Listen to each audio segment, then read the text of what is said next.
Okay, I think we have Facebook and YouTube is coming in a second. There's a lot of boxes I have to click to go live to anything. And I'm going to the public. This isn't just for supporters. A lot of times I do live shows just for supporters, but today it's for everyone because I'm in that kind of mood. We're just going to do it.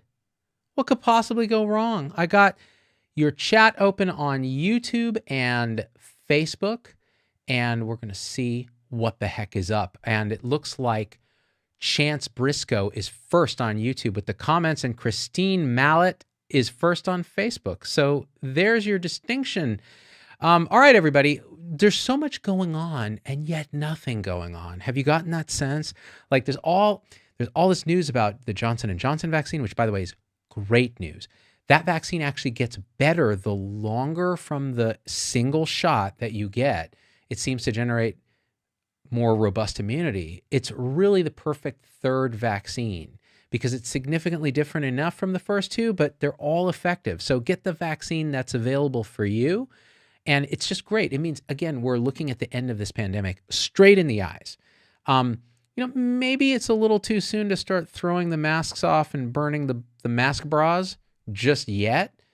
But then again, it just really depends on what your risk is, where you live, what's the community spread in your area. But I think by summer, we're going to start to see a very rapid opening up. I mean, very rapid. If everything proceeds, we keep vaccinating people. I mean, already like 15, 17% something of the American population has gotten at least one dose of one of the vaccines. That's huge. Combine that with the natural immunity that's generated from previous infection. And yeah, there are variants. And yeah, there may be a little less effective again with the vaccine, but still preventing severe disease, 85% in the J&J trial against the Brazilian variant of severe disease, and like almost pretty much no deaths. Isn't that what you care about when you're looking at vaccines? I mean, I don't mind getting a cold or a flu. I mind being hospitalized, dying, or having some long haul syndrome.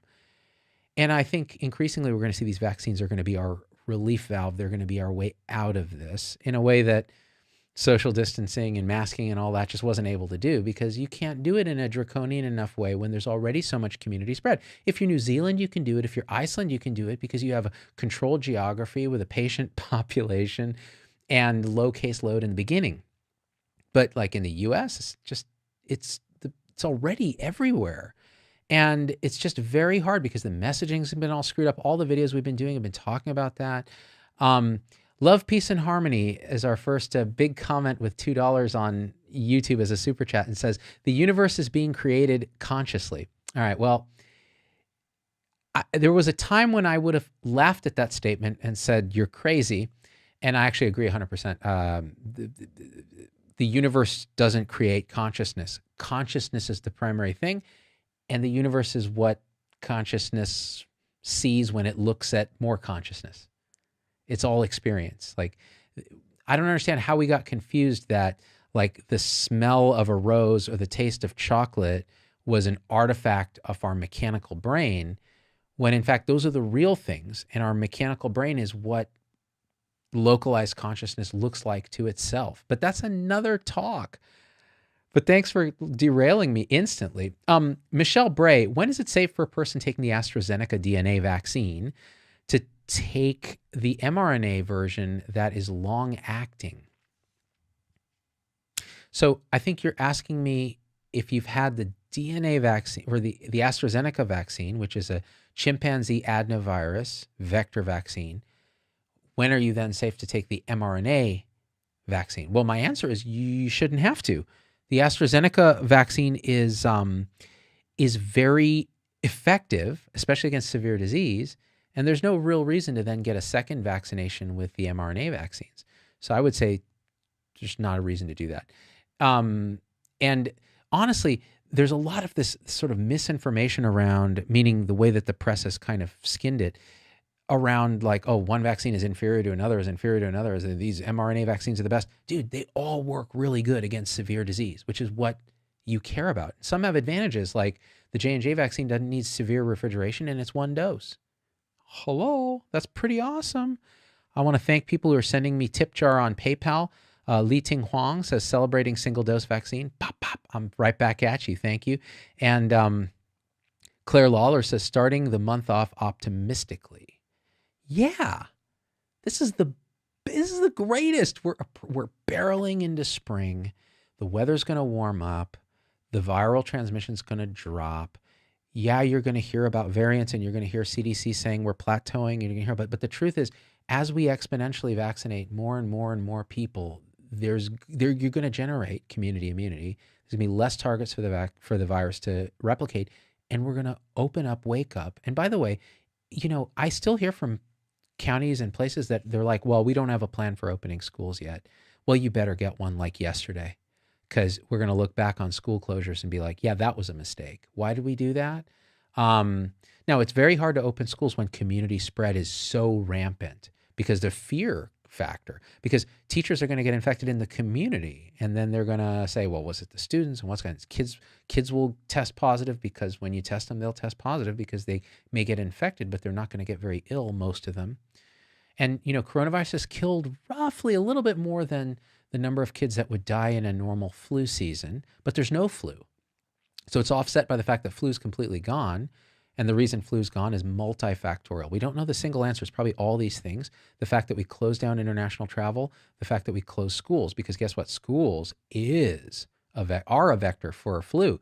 Because unlike coronavirus, flu is like just rampant in children, and it kills and injures children at a very high rate. The very young and the very old are flu's favorite targets, right? And so closing the schools, the masking, the social distancing, that stuff probably did not hurt at all. But it's really, I think, it's international travel, closing the schools, and then viral competition from COVID, which I've done a video on. I think those are the top three. And then you have the masking, the social distancing, all that. But again, we don't know, because it's very hard to study. It's very hard to look at. I could be completely wrong. And that would be fun. If I'm completely wrong, then I'd love to see data that shows that I'm wrong, right? Like in the early days, I was saying, well, I think this is, talking to some experts, I think this thing is spread mostly through droplet, like local droplet, and surfaces, and touching eyes and that kind of thing. Fomitic spread, like a norovirus or something. And that turns out not to be true.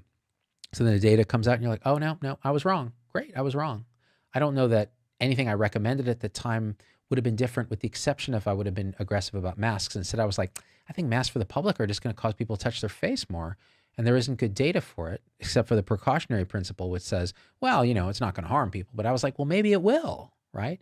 Well, but that's what the discourse is. You get new data, you update. Now, like right now, there's no good data for masks outdoors, but we still are recommending it. I don't even think precautionary principle is enough to recommend masks outdoors while hiking or on the beach or something like that. If you can't distance and you're stuck together for long periods of time, then yeah, that's something to talk about.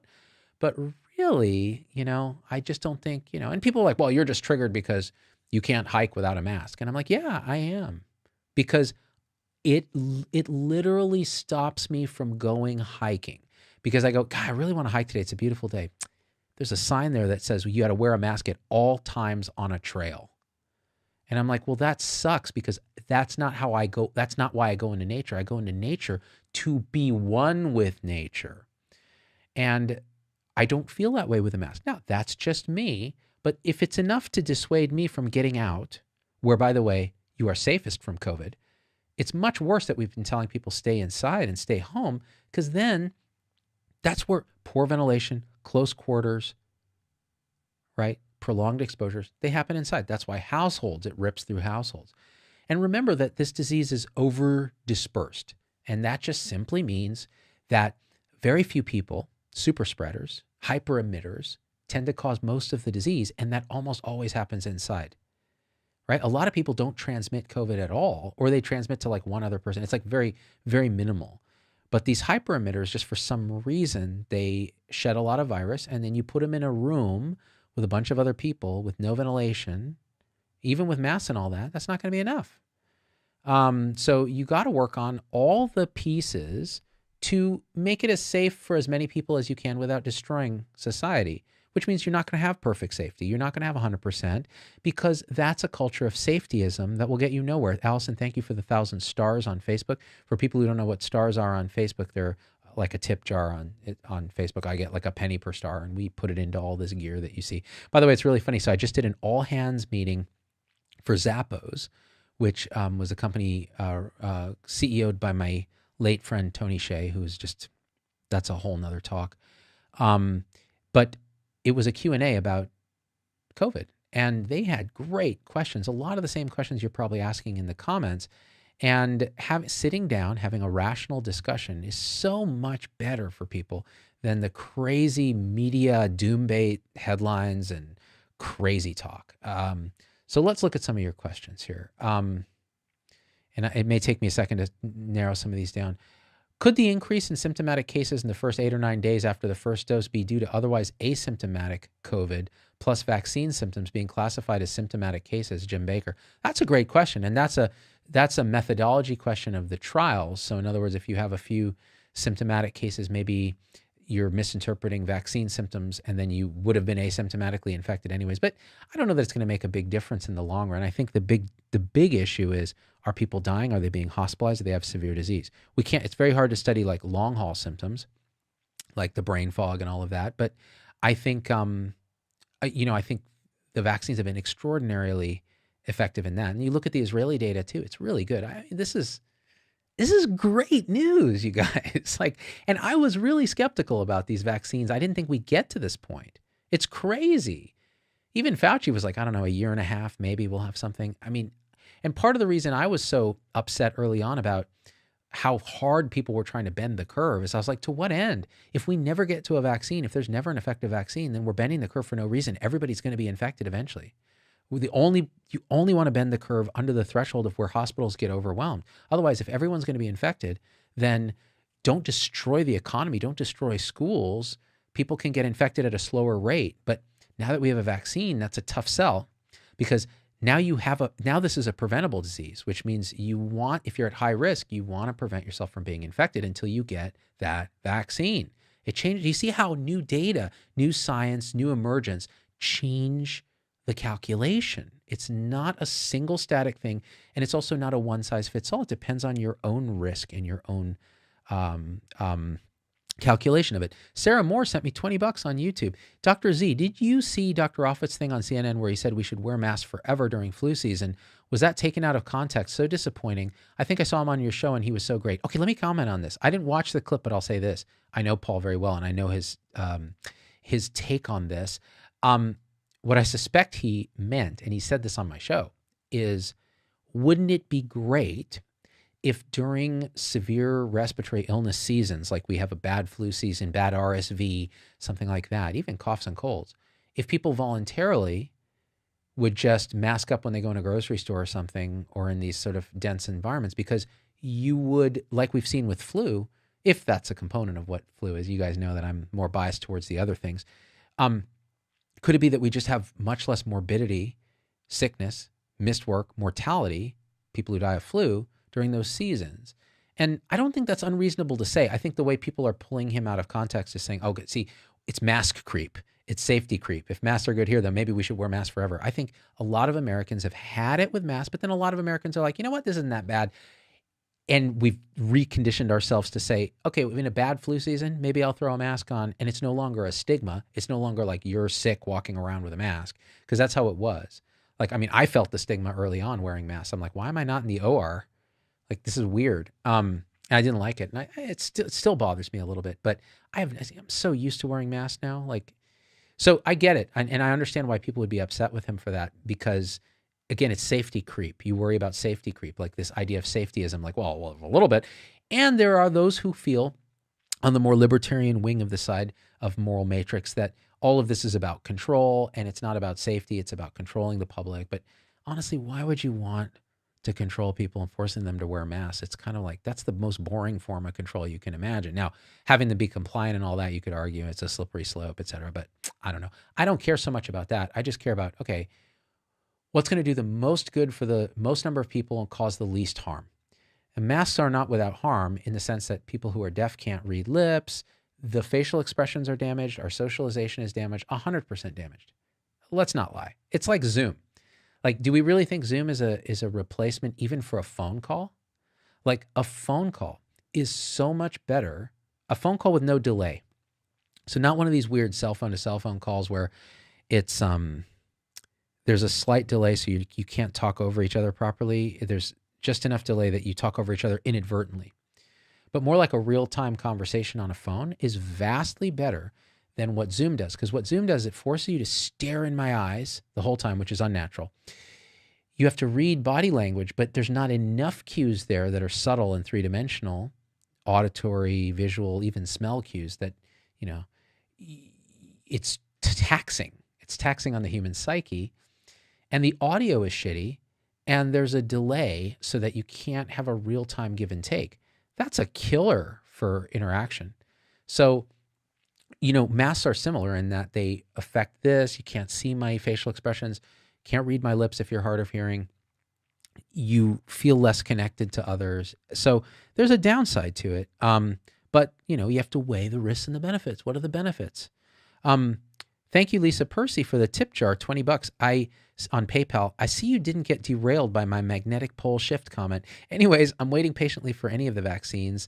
CAD plus other risk factors concern me. Yeah, so if you have coronary disease, it's a risk factor. Sue sent me $30 on PayPal. Thank you. Brian Young sent me $5. You guys are the best. And everybody sending stars on Facebook and Super Chat. Let me take a look at the Super Chats on YouTube to make sure I didn't miss anyone. Catherine Obregon, Love, Peace, and Harmony says, the only thing that will help calm people down is news. Well, is that true, though? It depends on where you're getting that news. So if you're watching the news, meaning any media, I don't care what it is politically, you're going to be miserable because it's designed that way. It's gaming human psychology. You get more views, more clicks with a doom bait negative spin than you do with positivity. And that's terrible. What if hope sold? I think we would have been much happier, much better off. Look at this idiot, Destiny Amity on Facebook. Work from home, earn $1,200 daily. Really? I wonder if I can ban you like this. Let me see. And this is fun. I love banning people. Hide comment and ban spammer. I now, by the way, have someone from my team curate some of the comments on Facebook after the fact. So if I do a video, used to be I'd let all the comments ride and, none of it bothered me and just let it go. But now it's becoming so distracting on Facebook. Like Facebook is such a mess that I've just had her go through and delete the egregious ones and ban them. So if you're like a hardcore anti-vaxxer or some conspiracy lunatic and you're just there to cause trouble, you just don't get to do it anymore, which makes it a little more fun a space for people who care about stuff that don't suck, that are a little more alt-middle. Let's see. I was on a flight and there was a family who was wearing a mask with a respirator over it. Brad Spingarn. I think people have lost their minds. I've seen stuff that's just crazy, and some people, you got to understand, some people psychologically are germaphobes, and this has just weaponized them because now their anxiety is through the roof, because imagine, you're hearing in the media all the time, oh, you can get this, you can have long haul COVID, you can get blood clots, you can die, and this and that. And all that may be true at a low risk level, but they don't parse risk correctly. They have a proximity bias, or they heard this on the news, negativity bias, fear bias, all these cognitive biases, and they're a germaphobe. So now it's like, they're basically Doc Vader walking around with a full papper, right? Alex M on YouTube, Super Chat says, hey Z, what do you think about people getting infected twice? Has this been happening a lot, or does it look like these are generally outliers? Thanks. This is another thing. How does the immune system work? Okay, you get COVID once. All right. Now COVID's all over the community. You're re-exposed, maybe to a slightly different variant, maybe to the same thing, and you get either mild symptoms again, or you're just tested like for screening for something and you test positive. What does that mean? It means your immune system's working. It means the first time you generated an immune response, you have a memory to it. The second time you get infected, maybe you get a few symptoms. Some of that's your immune response, right? Because those of us who've had the vaccine, that man flu that you can get, that's your immune system. It's not a virus. It's the immune system itself. So you probably have some of that, and you're going to test positive because there's some that's a very sensitive test and you've got some viral replication, but you don't end up in the hospital. You don't end up debilitated. And you probably aren't even that contagious, although that would have to be documented. Now, are there cases where there is a failure of immunity because people don't generate proper immunity? Sure. And they get sicker the second time? Sure. That's possible. Is it likely? No. Should we be planning public policy around it? Absolutely not. That's an example of where the precautionary principle, where you're like, well, you know what? Just to be safe, we should do this, even though we don't quite have data on it yet. Okay, that's where the precautionary principle goes wrong because it causes harm. You're enacting policies that are insane. Brandon Sargent says, sent me $20 super chat on YouTube. How long until deaths per day in the U.S. will reflect how low confirmed cases per day are? 2,000 plus per day is still high. Lastly, glad to get my second Pfizer dose tomorrow, and thanks for being a voice of reason. Okay, so the deaths lag by 2 to 4 weeks, the cases. So it's going to be that sort of time frame before we see the deaths really come down, just like it took them a while to come up. Remember, we had a case-demic for a while, and then the deaths started to really rise. And then, what happens is when you overwhelm hospitals, deaths rise more. So some of that is just, you're not able to provide care. You're like in LA where ambulances were circling for 6 hours because they couldn't find a place with a bed. That's why you try to bend the curve in the first place, right? Now, some of that may be due to California variant circulating that's a little more sticky, but we don't know yet. We're just not clear. Now, this is interesting. So Terry Siemens Weber says, do you agree with what's going on in Israel? They're allowing people who are vaccinated into the public square, but not people unvaccinated. Seems very discriminatory. Yeah, and in fact, there were some protests in Israel where people were making the comparison, which, again, you can only do this if you're Israeli, because if Gina Carano does it on Twitter, she gets fired. They said, how is this any different than a tattoo saying you're in a concentration camp? It's like a vaccine passport, it's like. And so I'm a couple minds on this because it's not so much the science, it affects our moral matrix on how we believe people should be treated, and liberty versus oppression versus the palette of care versus harm. So liberty versus oppression says, I don't need to tell you what I've done, and I don't need to get a vaccine to go out in public because that's my right. Care versus harm says, well, if you've been vaccinated, you're very unlikely to catch or even transmit this. And if you're around other vaccinated people, then you can pretty much open up. And I believe that's actually true. So why don't we allow people to have the reward for being vaccinated? Now, the problem now in Israel, they can vaccinate a lot of people. Like their vast majority of the population can be vaccinated quickly. So maybe that's fair to do because there isn't the discrimination of I can't get the vaccine. Because in the US, you try getting it if you're not in a high-risk group. And even if you are in a high-risk group, there's not enough supply. So then it becomes a discriminatory practice. But if you're saying, look, there are these restrictions in place on, say, indoor dining, Marty McCary made the case in the Wall Street Journal that, well, restaurants should be allowed to open up for only vaccinated customers at certain hours where they don't have to wear masks and they can have full indoor without any restriction. And I was like, intriguing. Is it discriminatory? Yeah. So you have to weigh all that. And it just depends on where it hits you in the moral gut, right? I mean, I don't know where I stand on that because I feel I have an advanced sense of a moral matrix of fairness versus cheating. And I worry that people who got the vaccine through, means that, they just happen to be a healthcare professional or they cheated like these executives' families at One Medical apparently did, where they're getting it early and then they get to go to a restaurant and enjoy life, and people who are still waiting desperately want the vaccine can't. That's just not fair, right? But then again, you think about the restaurants. They could pack a restaurant with, and that was Marty's argument, you could pack a restaurant with patrons that are vaccinated and save that restaurant economically. So there's no black and white here. It's so nuanced, right? And I think if you can't see the nuance in it, then my goal is to help you try to see the nuance in it. And then you can make a decision where you stand, right? Instead of just knee-jerking based on what your unconscious is saying or what you've been in some echo chamber, right? Where everybody thinks the same. Kenneth Myers super chatted me on YouTube. Have you seen the studies about clear nasal spray, xylitol plus grapefruit seed extract? Some small studies show that it reduces or prevents infection. So actually, the Clear guys have been on my show as a sponsored episode years ago. Nate Dogg was on the show talking about the same xylitol nasal spray for sinus infections. Now, I've looked at some of the data. It's still observational data. It's not randomized data. There's a lot, I couldn't come out and say that's a thing without more data. Now, is there harm to doing it? Probably not.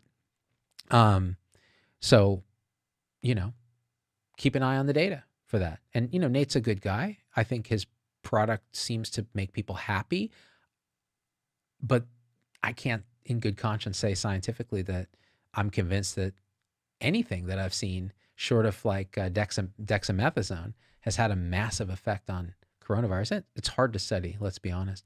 Especially as the cases come down, we're going to make it even harder to study. Ultranut asks, why does my toe hurt? Have a good day. Because it hurts. It's a very existential toe you have. William Higgins says, Zubin, can we work on a message where masks are encouraged as they are in Asian countries when individuals are ill? It might have an effect limiting spread. So that to me is a no-brainer. I think if you're sick, like in Japan, like I was watching this anime show on Netflix, one of my favorite little animes I watch with my kids called Psyche K, about a psychic boy. It's really, really funny show. I was watching it on Netflix, and it's funny. There's an episode where he gets ill, and suddenly he's wearing a mask to school. This is pre-pandemic. So he's wearing a mask to school, and it was just accepted. And everyone was like, oh, Psyche, are you feeling okay? How are you doing? Get better quick. It's a cultural shift. If you're sick, put a mask on so you don't make other people sick. It's kind of awesome.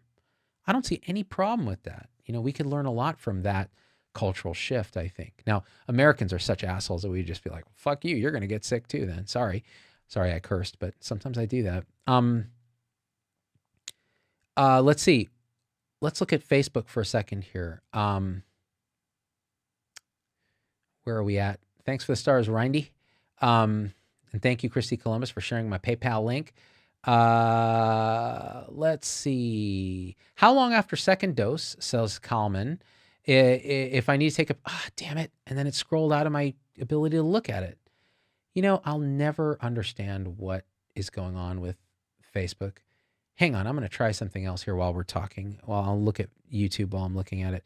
Because I think Facebook has a new thing here where you can look at your live comments on a different page. Couch says, thank you for being the voice of reason. Love you, brother. Thank you. I'm sorry, William. Did I miss your super chat question? Let me look back. Oh, no, I got it. Oh, no. Can we? Yeah, no, I answered it. Oh, and the answer, William, is yes, we should. That was the punchline. Did you step away while I said it? All right, let me see here if I can find where this is, and then I can get to some Facebook questions. Victor Moore on YouTube says, thanks for reassuring me that if I get my second Mrna shot more than 28 days out, I would be fine. Finally got my appointment for tomorrow and the second shot. Kudos from Tokyo. Yeah, I don't think we should obsess with like how many days. I think, you know, if you get it in a reasonable time frame, you're going to be okay.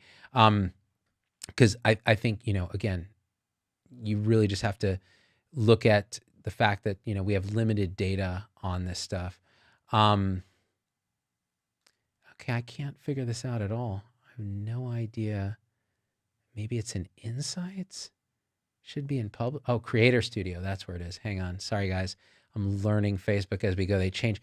I've been really annoyed with Facebook, by the way. They've been really annoying about ads on videos and blanket censoring content that they think is misinformation when it's not. They actually censored Marty McCary's Wall Street Journal article where it was an op-ed where he said, I think there's going to be herd immunity by April based on this data. What's wrong with that op-ed? If he's wrong, that's fine. I don't think it's misinformation. It's sincerely presented a scientific opinion. Hyoyoung Yu says on PayPal, oh, never mind. He wants to be anonymous. So now he says that. So I can't read his comment. All right, never mind. Got to be careful. I don't want to injure people here. Okay, creative tools, live dashboard. And then I click over here. Let's see if this works. Stupid thing. God, Facebook. How?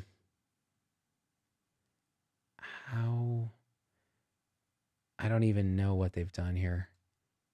There it is, live dashboard. Okay, so now I should be able to see. Okay, and then where are the comments? Can I see this? Let's see, latest comments. Okay, here we go. Sorry, guys. Okay, maybe this works. I doubt it. I'm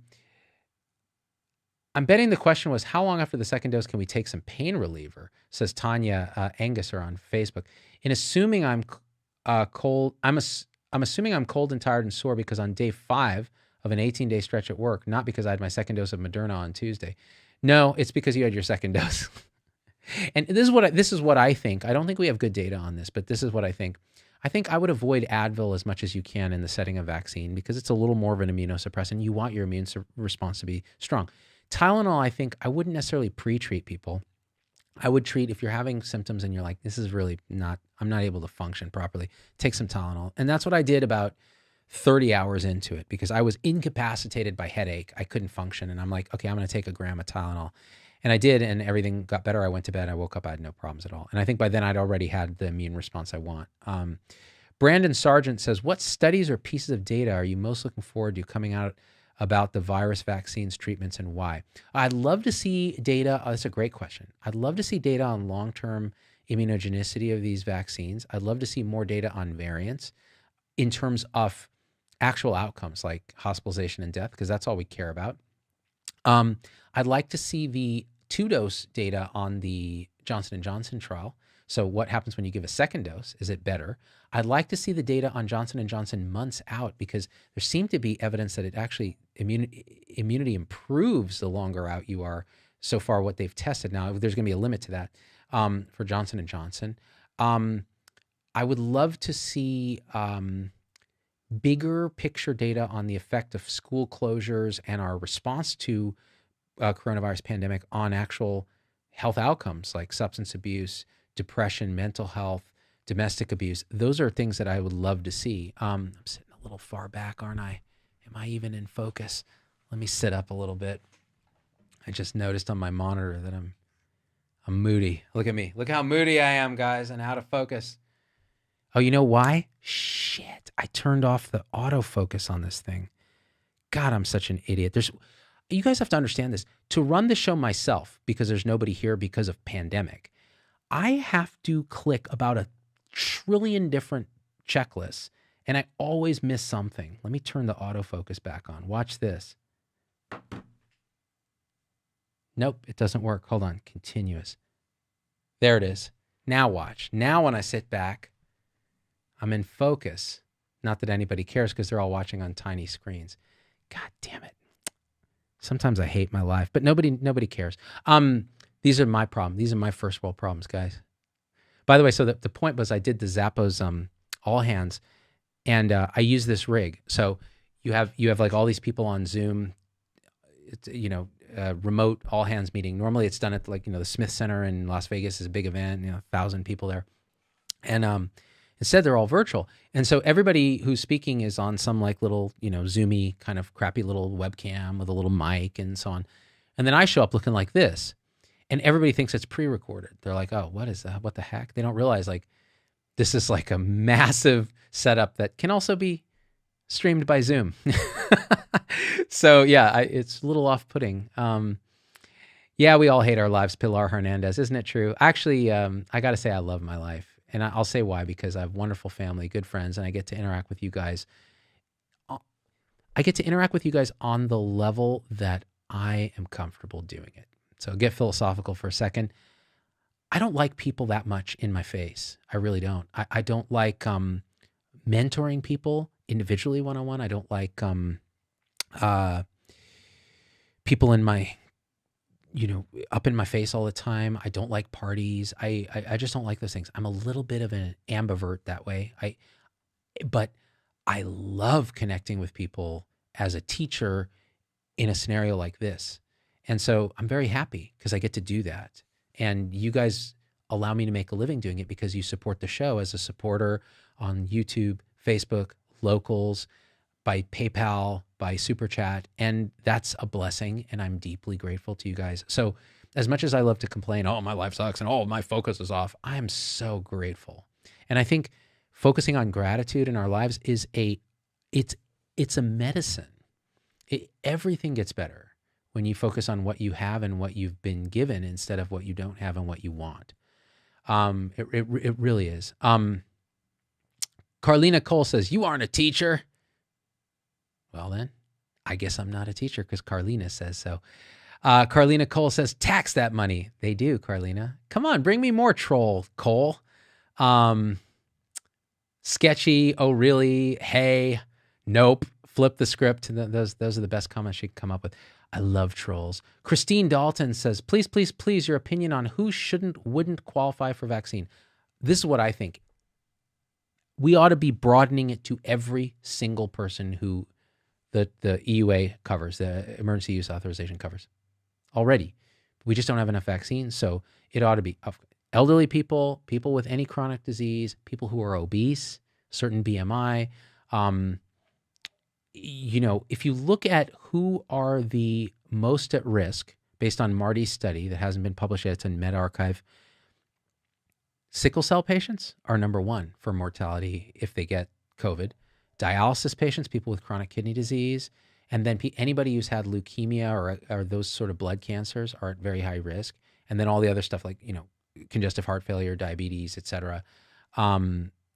Those things put you at high risk. So those people should be prioritized. And then, of course, essential workers. So frontline healthcare workers. I actually think teachers should get vaccinated, if only to shut up the unions so they'll get back to work. I mean, if I'm really betraying my feelings on this right now, I'm so frustrated. And I understand where the teachers are coming from that are nervous and scared because we've instilled fear in all of them. They are more likely to get COVID in the community than they are in school. The data is pretty compelling now. And we're going to see real harm from the shutdowns. So you're an essential worker if you're a teacher. Get vaccinated, get back into in-person learning. And I know why you got to have a union. You're underpaid and overworked. All that's true. Great, wonderful. Don't weaponize your union to get out of in-person learning. Don't. And I understand, look, they're not giving you support, et cetera. No. They should give you N95 masks if you want them, or double masks and a vaccine. They really should. Now, I don't think a vaccine is necessary to come back. I really don't. Because if you mask, the transmission in schools, we should never have closed schools for so long as we did. This is me editorializing based on data and based on experts that I've talked to that I believe, because I think they've done their research very deeply, much more deeply than I'm capable of doing. And I think we ought to really focus on that. Okay, so some of these questions on YouTube. We are destroying our children, Catherine. I think we are. I really don't. It's not good at all. Jim Baker says, "Hey, great to have the live session and the answers. It's fun for me. I love this stuff. I could do it all day, even with the trolls." For the love of karaoke, Sarah Chalk is a supporter. We do this karaoke occasionally where people shout out songs, and then I put on headphones so I can listen to the backing track so it doesn't trigger copyright, and then I sing terrible karaoke to whatever it is you asked me to do. So if you guys are good, we'll do one, but probably not. Do you think that one's response to the vaccines is predictive of how one might have responded to a COVID infection? It's a great question, Nate Placencia. We don't know the answer to that, but I think there's plenty of reason to believe that you would have had more symptoms if you have more symptoms with the vaccine, because the same spike protein, right, just purified. But there's a twist. And this is important. The twist is that the vaccine has an adjuvant in it. An adjuvant meaning the lipid nanoparticle that encases the vaccine acts as, and the mRNA itself in the mRNA vaccine. Let's just take mRNA vaccine for a second. The mRNA itself acts as a immune stimulant because it's foreign. So immune system, for some of the particles that release mRNA early, it stimulates immune system, and that, along with the lipid nanoparticle, can cause some of that, the fatigue and the fevers and the rigors, because it's your innate immune system, the sort of broad frontline defense, to fire up, which is good. You want that in the setting of trying to create a memory response to the virus. But the virus itself may not have as profound a response initially. So that's the distinction. Sometimes the vaccine might be more reactogenic, meaning you get more of those symptoms than the real virus. So I think it's not clear what the answer to that is based on that equivocation of the science. Great question, though. What the hell's going on with this? Okay, let's keep going. Why not? There's still like 1,500 people on, I don't know how that happens on Facebook watching, and I don't know how many on, 836 on YouTube. That's kind of a big deal. Thanks, you guys. Luke Minosky says, when do you think we'll be mostly back to normal? Man, if I could answer that question, I'd be, let's just say this. When I'm timing like how to invest and those kind of things, man, I tell you from day one, I was like, oh, this is a good investment opportunity because we're going to be back sooner than people think. And they're like, oh, it'll be a couple months, et cetera. Look, anything within the next, I suspect within 6 months, we're going to see, and you guys call me on this when I'm proven wrong. In 6 months, I think we're going to see massive opening. We're going to see a vast drop in cases because you're going to have immunity and warmth. And whether we get back to normal depends on what our political response is to it. So if we continue to cower in fear and fail to parse risk correctly, then I think we're going to be closed for a while, like California. California, with Comrade Newsom, I don't think we're ever going to open up. But then the other extreme is Texas, which was like, Abbott's like, you go, girl.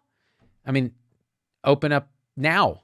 Now, I think both are a little extreme, but time will tell which is correct. If Texas opens and we don't see too much drama, then we could say, oh, they were right. If we see a bunch of drama, then we'll be like, huh. Now, previously when people opened up, this is the same conversation. People were like, well, okay, things are cooling off at the end of the first surge. Everybody started opening up. We saw a surge again. We never actually got down to levels that we could do contact tracing and suppression. We were only still in bad mitigation phase. And then the fall surge was really egregious because you're already starting at this high baseline level. So it's hard to know, right? How was Hawaii? Vanessa Faulkner. Oh, I'm glad you asked. So I did that show right before. So for those who didn't see the show, we had a scheduled trip to Maui, me and my family. We haven't had a vacation like many in first world problems in like over a year, well over a year. And we'd planned this thing. Both me and my wife had second vaccine and we're like 10, 14 days out from it. So we were pretty confident that we were good. And my kids are young and I don't worry about them. 9 and 13, they wear their masks when they're told to. They're pretty good about hand washing. I'm not worried about them dying of COVID. I mean, it could happen, but it's such a small risk that I want them to live their lives. So I said, okay, we've saved up all this money because we haven't gone on vacation. All this money, meaning whatever pittance that we'd saved to go on vacation. And we booked this trip to Maui. Now, in order to get to Maui, the Hawaiian Islands have rules that you have to be tested within 72 hours of showing up. So of actually your departing leg of your flight. So it has to be within that 72 hours and it has to be negative. And the test cannot come back after you land. It has to be before you depart on your last leg for the islands. If none of those things happen, or you test positive or you don't have a test, you have to quarantine for, I think it was 14 days, 10 days, or the duration of your stay, whichever is shorter. And that makes that done. You can't do that. So, and they make you download an app that tracks you and all this other crazy stuff. So we were like, well, should we take this risk? We said, okay, yeah. So we used a company called Vault Health, and Vault Health does saliva-based PCR testing, and they advertise that you mail it in, it's UPS same day, gets to them next day, they run it within 36 hours, but they expedite Hawaii trips. And so we said, okay, this should work. We did everything correctly. Vault was great to work with in the beginning there. And then the big winter storm hit. So everything was shut down. You couldn't actually, the samples were stuck in Kentucky. They couldn't get to New Jersey where they're processed. And our flight was coming up next day. And all my emails and everything to Vault were going unanswered. Panic phone calls, everything, messages left, nothing. So they were super communicative before that, and then suddenly you couldn't reach them. And I suspect they were getting a ton of calls and stuff. So that being said, we frantically looked for who would do it locally. No one could do it with the turnaround time. All the appointments were booked because everybody was in the same boat. And so we were like, we're not going to Hawaii. And the kids were all like excited. They haven't been out in forever. They were excited actually about seeing other kids on the beach. So at that point, my wife was stressed. I was like, I'm just going to do a show ranting about how unhappy I am with how we've lost our minds about this stuff, because 2 vaccinated people who do everything right get the testing and we can't go. And it's costing Hawaii money, right? Because they're not getting the tourist revenue. We're staying in a decent hotel and all this. And ranted and raved on the show and expected not to go. That evening, got contacted by Vault, said that they were expediting the samples and I said, for everyone who's affected, not just because you saw the show, right? And they said, no, we're doing our best for everyone and so on. And so I said, okay. So I think 2 a.m, of the day we're supposed to leave. We're supposed to leave at like 7:55. We got an email saying tests are negative. And we were like, threw whatever was left in the bags, jammed to the airport. We're almost late. Got on the flight. Everyone was wearing masks on the flight. It was a 5-hour flight. It was not a problem. People were behaved very, very well. Get to Maui. It was beautiful, open, empty, but not totally empty. In our hotel, the rules were you got a mask in public spaces until you're at a pool or at the beach, which of course makes no sense, but we did it. Everybody was nice to each other. They were courteous. They put on masks when they were passing people. They tried their best. It was beautiful. And from a personal standpoint, it was so wonderful to get away from this shithole. And I say that with love, the Bay Area, where I've been trapped, where we've all been kind of trapped where we are, and go to a beautiful paradise where my kids could be out in nature. We took this hike in Haleakala. We went to the beach. We patronized every restaurant that we could and tipped like 50% tips on everything because we were so happy to support the local economy and so happy to be out and eating outdoors with an ocean view, like first world gratitude. My God, it was wonderful. And I realized during that trip that you can't keep us locked up. People will start to rebel because they're going to see what they're missing. They're going to realize that we've disrupted society. Let's get vaccinated. Let's get herd immunity. Let's get going and let's get back to life. And we can do it safely, not perfectly safely. There's no such thing. Get that out of your head that there's perfect safety. There isn't. But is it more safe to cower in fear and miss your life than it is to take calculated risks within the parameters of what you and your family are willing to tolerate to keep as many people safe at the lowest cost you can? That's what we ought to be talking about. Analytica, ask a doc anything live unless it doesn't conform with my dogma. This is clickbait. Since when is ask a doc anything live clickbait? Every time I've used that title, no one watches.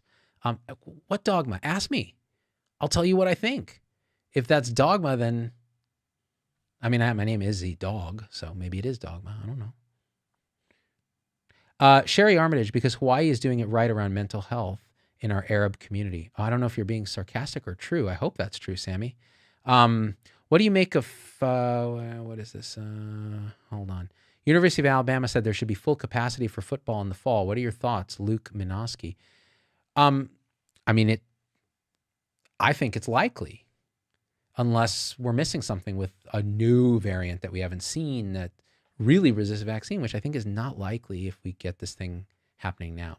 So I think it's fully possible. I'd hope so. I'd expect it. God, wouldn't that be great? Man, it'd be great. Kira Boyd, supporter on Facebook, says, I refuse to live my life in fear. Right. Man, I tell you, man, when I was on that Hawaii flight, there was a couple of millennials on there. They look like probably not even millennials. They might have been Gen Z. They were young, like early, like 21, 22, 23, very young, right on the cusp of millennial. And they did not, I mean, again, they could have had health problems that we didn't know, but they were wearing like airplane goggles like you see on TV where they're dun, dun, dun, dun, dun, dun, dun, dun, flying with the freaking goggles. They had 2 masks and black latex gloves. They were a couple. And then they had a bunch of backpacking gear and stuff. So, they were going for outdoor stuff. Maybe they're going to Kauai or something through connection.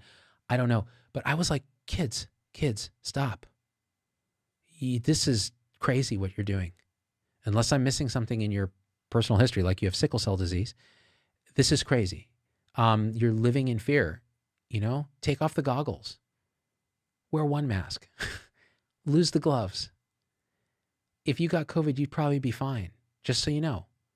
Again, you're like 40 times more likely to die in a car accident at that age than of COVID. And you're right, Carlina Cole. Snitches do get stitches. Carlina Cole is my new favorite troll, and it even rhymes. You can't look at my chart, Carlina Cole says. I don't want to look at your effing chart. That's work for me.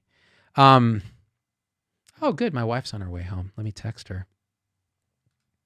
I'm just going to say, finishing a show. I better get home. Ashley Stewart, even though I'm not wearing goggles or gloves, goggles or gloves, I'm considering double masking, but I'm really not out that much right now. I don't get the goggles and gloves. Yeah, and the double masking is really only if you're high risk and in a spot where you can't, like the ventilation is bad for a long period of time. I think that's what Monica Gandhi was talking about, double masking. Unless you're not uncomfortable wearing two masks. I wouldn't do it. Even before I was vaccinated, I'm a single mask kind of guy, barely, just because I tend to distance pretty good because I don't like people. Bill Usher, great question. Do masks work? Man, that's a complex, nuanced question that's very hard to actually test because all the studies you see, people will cherry pick studies to back whatever their political or emotional feeling is. So you can find plenty of data that says, oh, masks correlate with less admissions, less severe disease. Oh, but then you could also find data that says masks correlate with more deaths. But then what's correlation? What's causation? People are wearing masks because there's a lot of community spread. People auto-regulate their behavior. And then actually studying it requires these cluster randomized controlled trials, which we haven't done. So I don't know whether they work. I'll say this. Based on first principles of science, they will reduce the inoculum of virus you receive in most cases. Do they actually improve outcomes for the public? I don't know the answer to that. Do I feel more comfortable wearing a mask in a closed place with a bunch of other people wearing masks? I do. So there's some psychological component. And I do think like what Monica Gandhi has described in her research is that it does reduce inoculum. So less severe disease, which would be good. But again, that's still a hypothesis. So we don't know. So I'll say this, in hospitals, they work. N95s work. So the jury's out.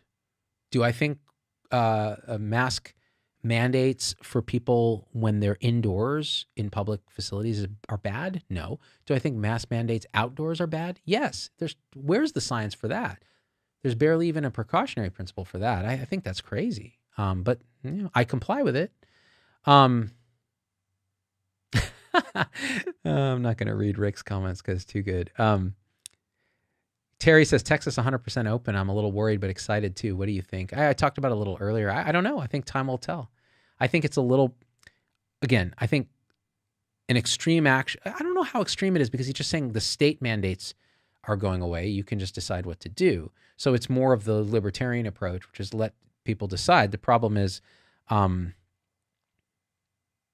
we kind of did that for a fair bit of the pandemic in some places, and you see a lot of community spread. Are people willing to accept it? If they're willing to accept it, then hey. The key thing is, remember why we were bending the curve, to avoid overwhelming hospitals. Now, that didn't happen for a lot of the pandemic until this fall. And then you saw a lot of hospitals get overwhelmed. But even that was transient. And now we're back under levels that hospitals can handle. So in the end, it's really, again, you have scientific information that evolves. You have questions that are outstanding. And then you have your values. So you have to apply a mix of all those things to policy that then determines what you're going to do.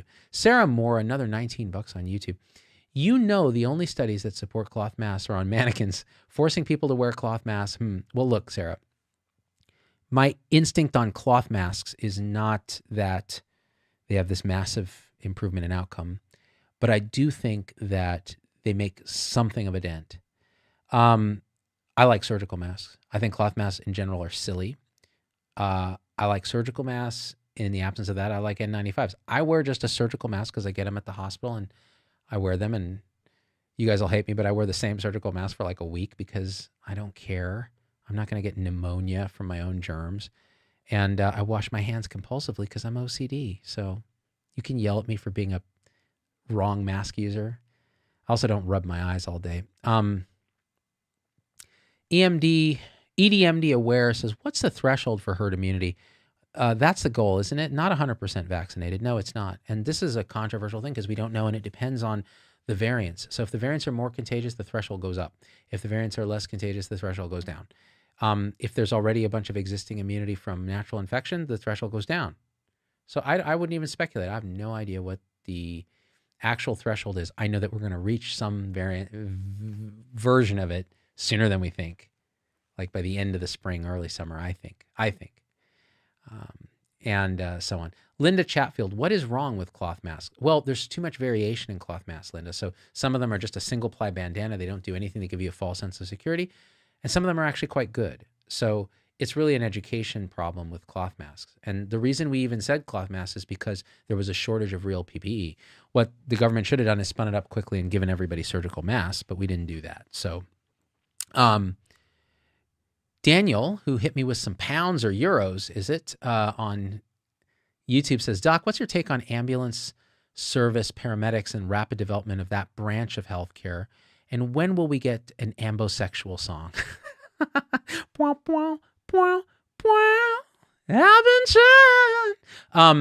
I don't know about an ambosexual song. I think that paramedicine is a burgeoning field that I think we have been ignoring at our peril.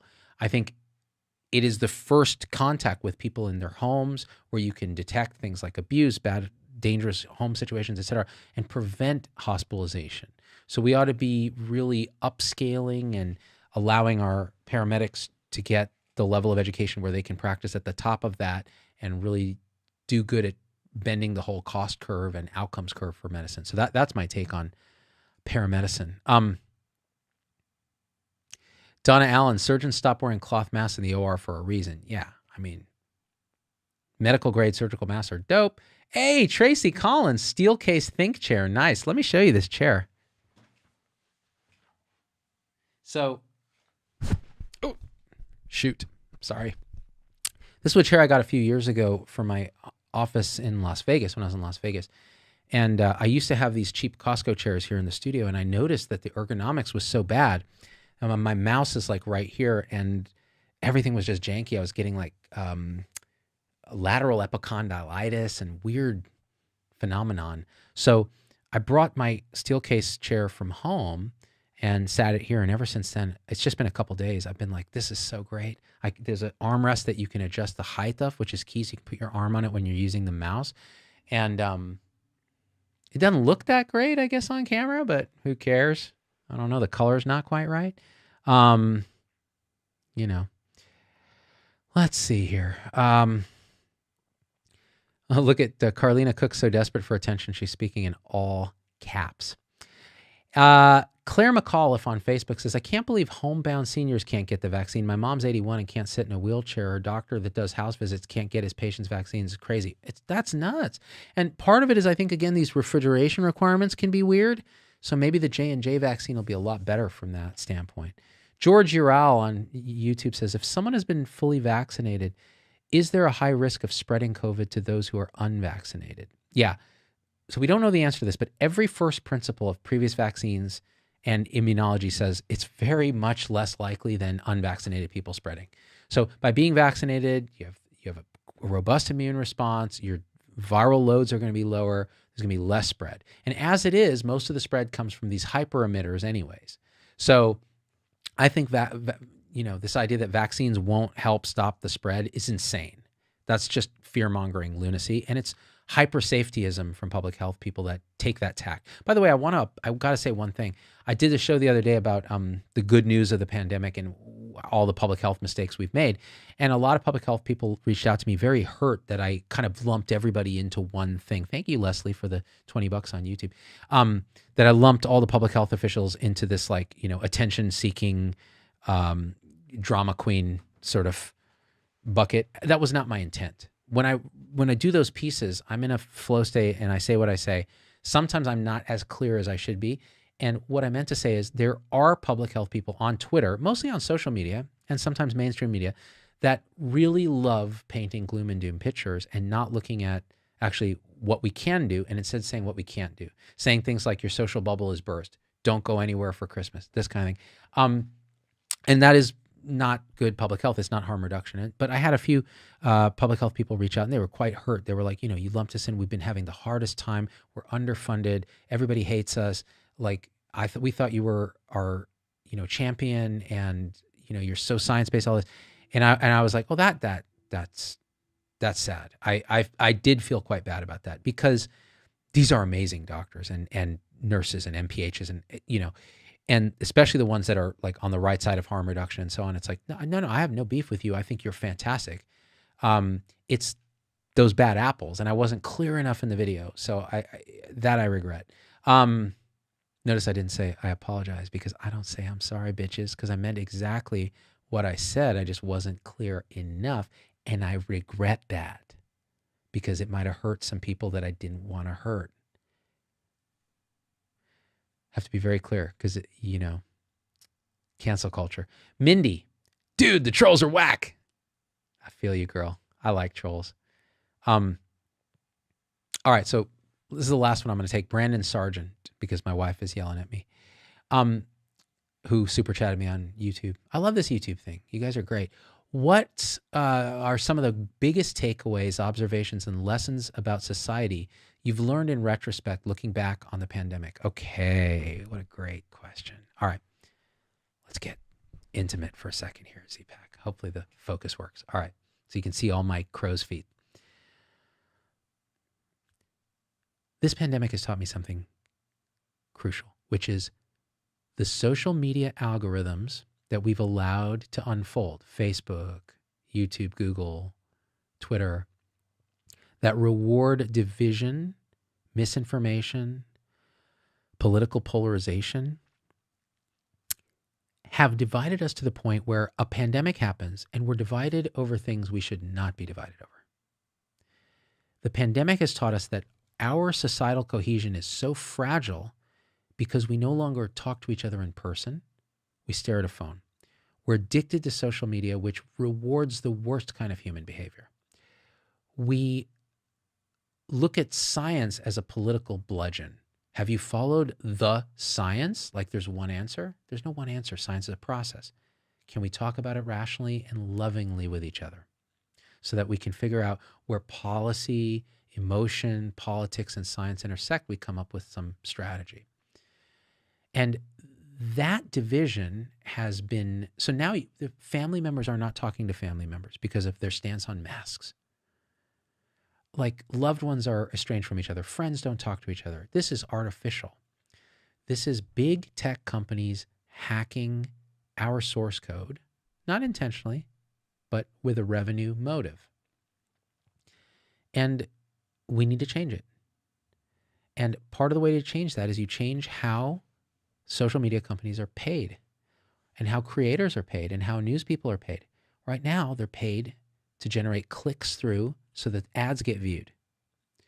That is the worst incentive for not generating clickbait headlines and garbage lies and something that has nuance. No one wants nuance. So they're going to click through to the thing with the sexy chick in the avatar that says, this COVID solution will save your boobs. It's like, well, wait, what?